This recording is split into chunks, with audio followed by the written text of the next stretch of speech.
going on out there in the social media world, specifically triathletes? Talking to you guys. Going to do a quick Facebook Live, and today we're going to be talking about run cadence. So I've been talking about a lot of the running dynamics, running metrics. With the run pod, you can get information that will lead to run power, vertical oscillation, ground contact time, time balance, all this other stuff. Cadence, you can get from just your watch running it. You can get it with some heart rate straps. You don't need a foot pod, or I'll take that back, a run pod that might go in your waistband. You can get it with a foot pod too. So run cadence is a little bit more, I guess, universal to get from different apps and applications. But I just want to talk about the run cadence and why it's so important, and why I kind of look at my athletes, and I put the range of 170, 180 RPM because it counts both feet, or if you want to divide it in half, that's 80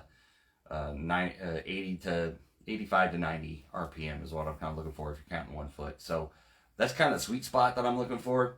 Anything higher is a little bit less efficient, and anything lower is less efficient because you're putting more pounding on the body. So we're going to go through and we're going to talk about why I like to run cadence at that range. So a good technique can be the difference between running and walking deep in a race. Olympic level, certainly is 70.3, and the full Ironman distance 140.6. If you don't have good run technique, which cadence is a part of that, if you just trash your legs, either going too fast or too slow with the cadence, you're going to probably be walking at some point in the 13.1 miles, 26.2, or 6.2, depending on what distance you're doing. So it can help get you through running to completion of the event. It can make your body last longer, just because you're not doing as much pounding on the joints. If you've got a lower cadence, that means you're going further in distance. In a way, I mean, there's tons of things that could go into run cadence, but in general, when you're doing a lower cadence, you're really putting some strain on that body because you're really slowly smashing into the ground, and you're not getting as much shorter time in between, and you're kind of doing probably a longer stride, so you get more of a heel strike, you're more of a load on the joints. So it could just make your body last longer by shortening up your cadence a little bit. Cadence, if you didn't know, is the steps per minute, like I just said that. So that's in my notes here, just to make sure you know it's steps per minute. Some apps count it as two, count both feet, so that's why you get the 170, 180. And some do only one leg, so then you get like 85 to 90 is the range I'm looking for. Just so you know, and like I said, I recommend a 170, 180 if you're looking for the double-sided number.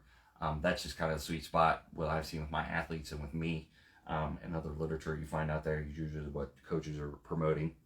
It just, like I said, it reduces the force at landing, so you're not taking such long strides, you're not taking such long getting over and then landing on whatever heel or joint or wherever you're doing. You're not taking as much pounding, you're not getting as much force if you're not taking long strides. I mean, it's physics. My engineering degree kind of helps me out with that. Force is mass times acceleration. So if you're taking longer and you're coming down, you're gonna get more acceleration. You're gonna get more load on that on the joints, on the foot, on the knee, on the body, and it's just gonna wear you out and pound you down over time. Reduces the heel strike, but it can, if you have a faster cadence, it can reduce vertical oscillation. So the other things we talked about, if you have a lot of vertical oscillation, that's not good. So if you speed up the run cadence just a little bit, you can get that vertical oscillation down, and that ground contact time balance and everything, ground contact time reduces as well. So you want that stuff, you want the oscillation lower, you want the time on the ground lower, so you just want a nice, consistent pace, and you can do that with having a faster run cadence. But I do caution people, don't force a run cadence.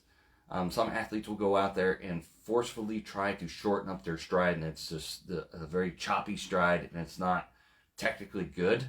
So what I kind of recommend is you're changing the mechanics of your run form. You're not just forcing a run cadence. You're not just saying, I want 180 RPM because that's what Coach Ryan said, so I'm going to go and I'm going to force my run cadence to do this, and I'm just going to run like this. No.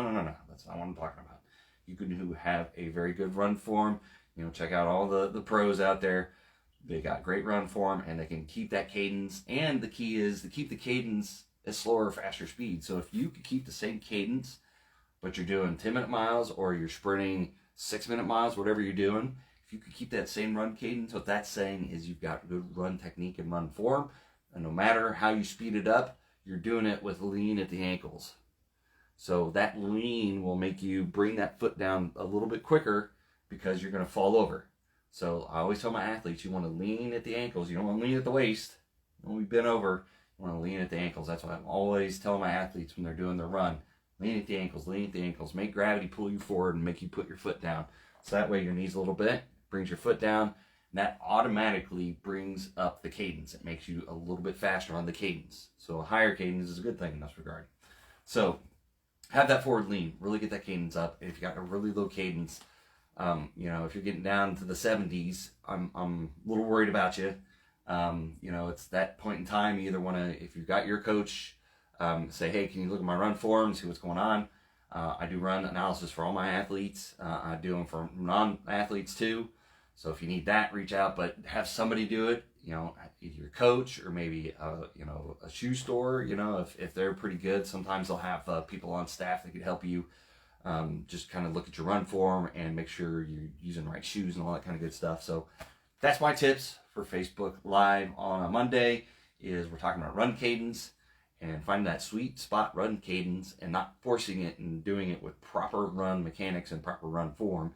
And then that efficiency will just last you through a race. You can just churn out 26.2 miles like it's nothing. That's what I'm talking about, right? So maybe not, but anyway, that's my point.